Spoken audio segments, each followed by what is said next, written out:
Naturally, because this book is absolutely heartbreaking, I cried so much reading it. Major trigger warnings.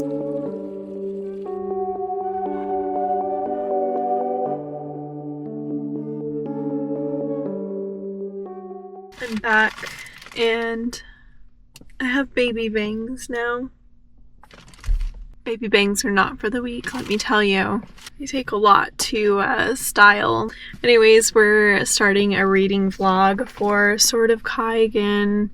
I'm feeling like reading some fantasy, and so this one's been staring at me on my shelf for a while. It's a big one, and I'm barely into it, so I can't tell you anything about it yet, but when I know more, I will report back.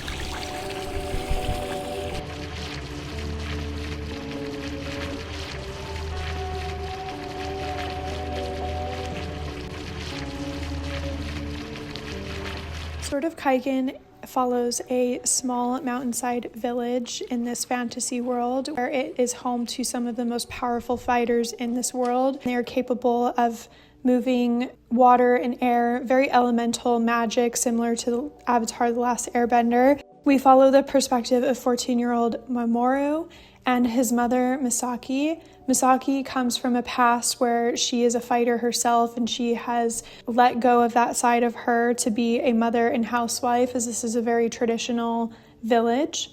Mamoru comes from a very strong family line of warriors, and he has a lot to live up to. There's a lot of expectation of him, and so we follow both of their perspectives as a war is coming to their village.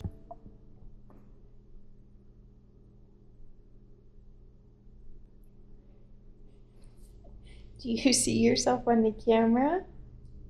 Good morning. We are into the next day.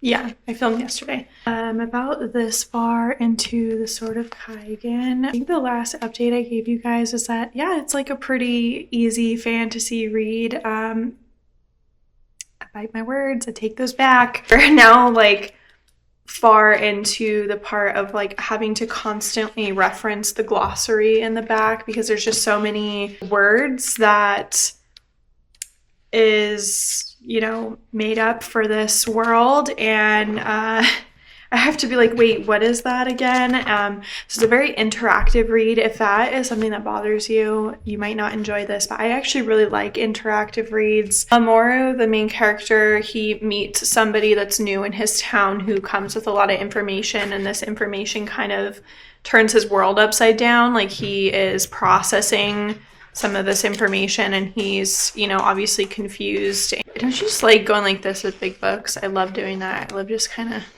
fanning them. Anyways, I'm gonna go to a coffee shop and work a little bit on my main channel's video, and then I'm gonna read some more.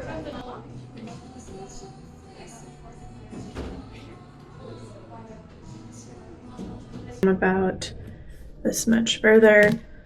It's still the same day, I'm just changed clothes. Liking this so far. I'm in the part where we're spending a lot of time in Misaki's youth, so we're learning a little bit more about where she came from. I actually went into this book thinking that this was like a world that was not technologically advanced, but I was wrong. It's just the village that it takes place in is actually very traditional, and they don't rely on technology, but you know, having characters come from other parts of this world, this fantasy world, they are technologically advanced. So they have video games and ambulances and cell phones. They call cell phones something different in the book. I can't remember. It was kind of pulling me out of the story a little bit because I was imagining this to be like, obviously a book that takes place a long time ago. It's just like trying to build the world in my head is like a little confusing. Still,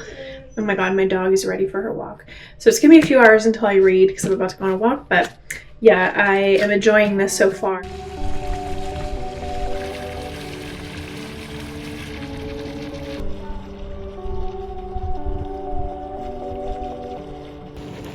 Go ahead, jump! Jump! I really want to read, but I also don't want to read. Anyways, I'm not that much further. into the book, but it's getting really good. So I'm gonna try and read.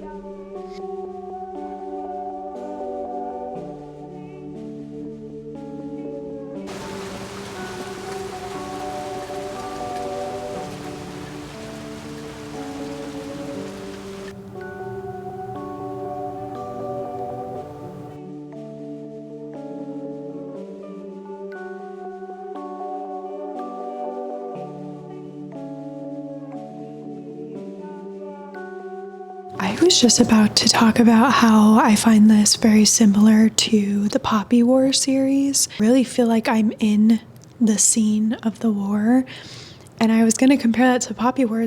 I realized that there's a blurb on the back of this about the Poppy War. This is the Poppy War darkness meets the Last Airbender elemental magic. Like, I am so emotionally moved by this so far. The mom and the son, to go between them, to understand their relationship to each other. I think this is going to be a 5-star. Yeah, we've got more reading to do, so.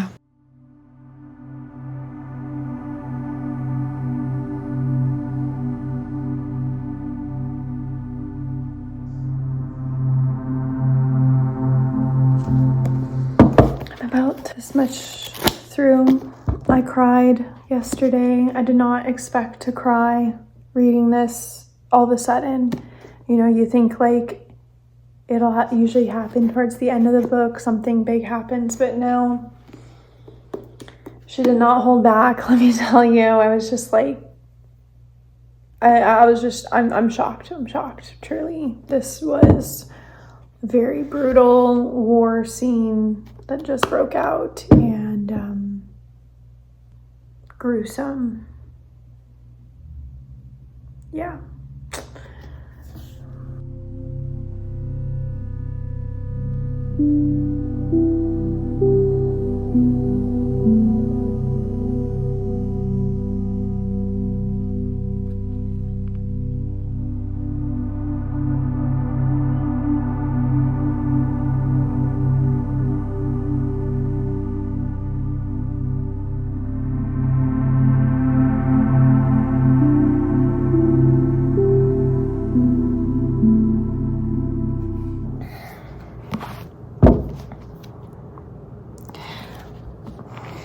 This book has taken me on a wild emotional ride, and I'm very close to finishing it.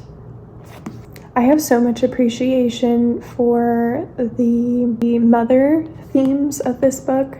I'm not a mom to a human child. I'm a mom to a dog, but it's just a like beautiful, complex, emotional, raw theme that runs through this book through the eyes of a mother, and I can't imagine being in a situation. Major trigger warnings going into this book, so please be mindful when you read it. I'm not ready to let it go.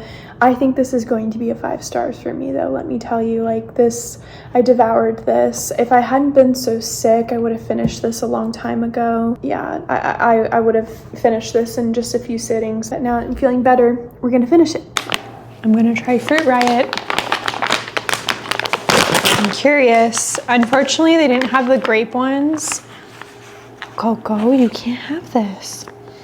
They didn't have the grape ones at the grocery store, and I'm allergic to mango. So, but let's try one. Wow. That's good. I wonder if I can make this myself.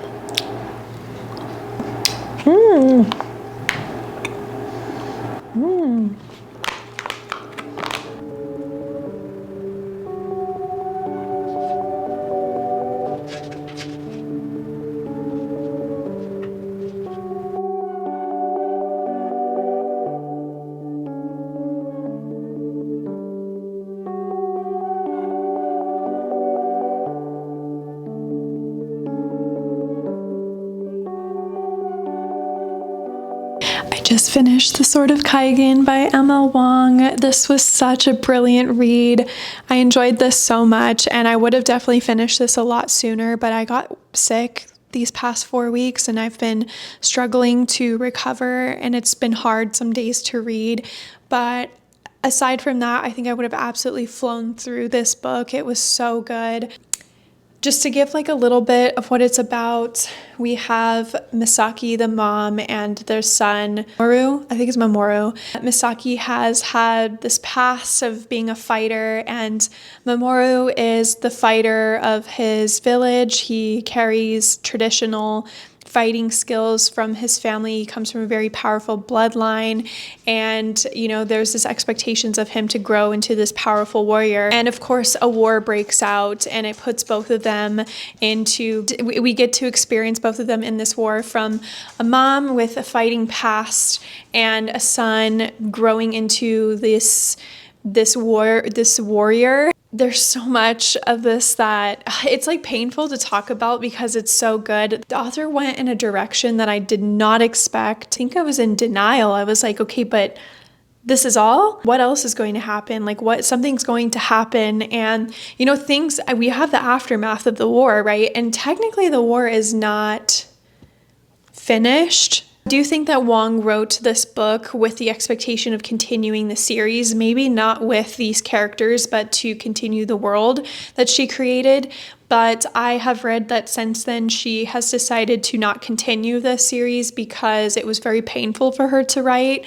Naturally, because this book is absolutely heartbreaking. I cried so much reading it. I'm sad that it's over. So I understand that it was kind of left with some things unsaid. And normally I would have been kind of faulting the author for that. I would have thought, why weren't these things kind of answered in the book?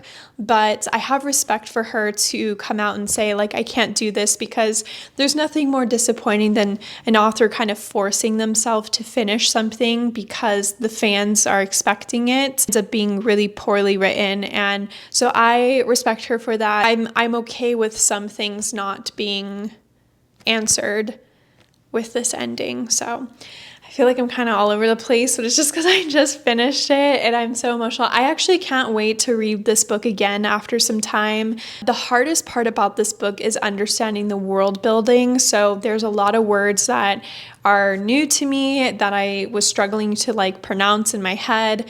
There's so many bloodlines and powers and things, and I had like for the first like this much of the book, I was having to go back to the cast of characters and the glossary and be like, what does that mean again? It's a story that I'm not going to forget, and I thoroughly enjoyed, dare I say, even like more than the Poppy War series.